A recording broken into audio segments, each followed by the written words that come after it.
Naisip niyo na ba kung anong itsura ng mundo natin noong bago pa ng ito, bago pa magkaroon ng mga gusali, ng mga sasakyan, bago pa magkaroon ng anumang problema? Sara, buksan natin ang kwento ng isang perpektong simula base sa ating sinusuring material. Isang pangungusap lang, pero napakabigat, 'di ba? Dito nagsisimula ang lahat, labis na maganda. Pero ano ba talaga ang ibig sabihin niyan? Anong itsura ng isang mundong perpekto? Okay, sige, silipin natin. Ano nga ba ang itsura nitong labis na magandang mundo na inilararawan sa ating pinagkukunan? Okay, isipin niyo to. Isang mundo na walang matutulis o nakakatakot na bundok, walang tuyong disyerto, ang hangin sobrang linis, sobrang dalisay. At yung mga puno daw, mas matatayog at mas maganda pa kaysa sa pinakamalalaking puno na nakikita natin ngayon. Grabe, talagang isang perpektong disenyo.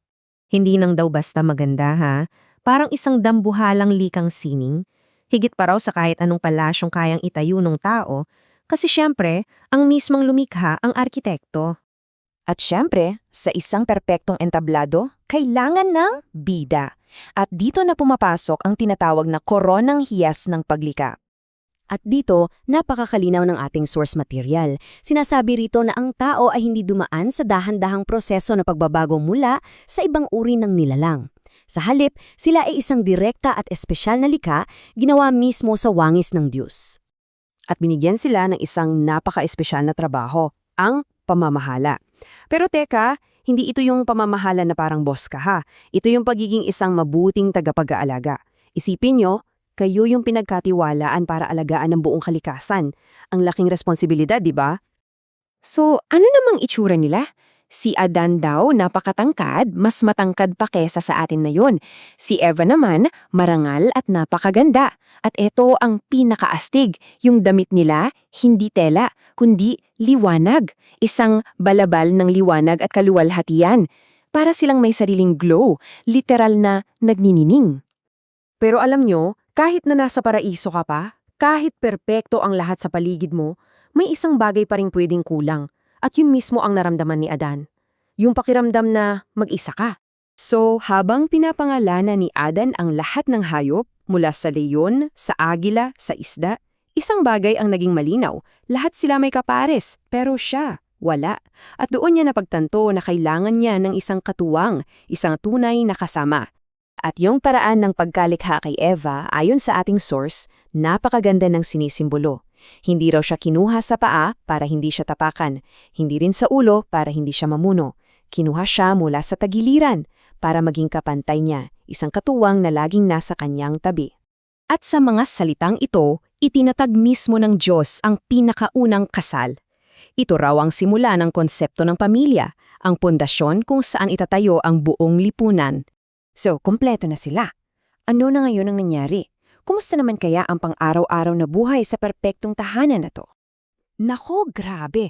Isipin nyo, ang trabaho nyo lang ay mag-alaga ng isang napakagandang hardin. Masaya, di ba? Ang pagkain, sari-saring prutas. At yung mga kaibigan nyo, lahat ng hayop mula sa leon hanggang sa kordero, payapa silang nakikipaglaro sa inyo. At higit sa lahat, kapag may tanong kayo, diretso kayong nakikipag-usap sa mga anghel at sa Diyos. Walang takot, walang lungkot, puro kagalakan. At sa mismong sentro ng hardin, may isang punong kakaiba sa lahat, ang puno ng buhay. Ang bunga nito, inilarawang parang mansanas na ginto at pilak, at ito yung susi sa kanilang walang hanggang buhay, at libre nila itong kinakain. Itinatag din ng sabot ang ikapitong araw, pero hindi lang to basta rest day ha. Ito ay isang special na appointment para huminto, magnilay at alalahanin ng lahat ng magagandang likha sa paligid nila. Parang isang linggohang reset button para sa pasasalamat. Pero, sa gitna ng lahat ng kalayaan at perpeksyon, may isang patakaran. Isang pagsubok na siyang magiging sentro ng lahat ng bagay. At dito umiikot ang lahat. May dalawang importanteng puno. Sa isang banda nandun yung puno ng buhay, isang simbolo ng walang katapusang regalo. Sa kabilang banda naman, ang puno ng kaalaman. Ito yung nag-iisang bawal. Ito yung pagsubok, ang pagsubok sa kanilang pag-ibig at katapatan. At baka isipin nyo, bakit kailangan pang pagsubok? Kasi, ayon dito, nilikha sila na may kalayaang pumilit. Hindi sila mga robot na programado lang para sumunod. Kasi 'di ba, ano nga ba ang halaga ng pag-ibig at pagsunod kung hindi naman ito isang malayang desisyon? At ang kondisyon ay napakalinaw. Ang tuloy-tuloy na pagsunod ang susi sa walang hanggang kaligayahan. Ganun lang kasimple. Isang patakaran lang ang kailangang tandaan. At dito tayo humahantong sa isang napakalalim na tanong. Kung ang pagsunod lang pala ang kailangan para sa walang hanggang kaligayahan, bakit pa lumikha ng isang bagay na posibleng ikasira nito? Bakit binigyan pa sila ng pagkakataong mabigo? Well, ang sagot sa tanong na yan, ang simula na ng susunod na kabanata sa ating kwento. At yan muna ang iiwan nating palaisipan.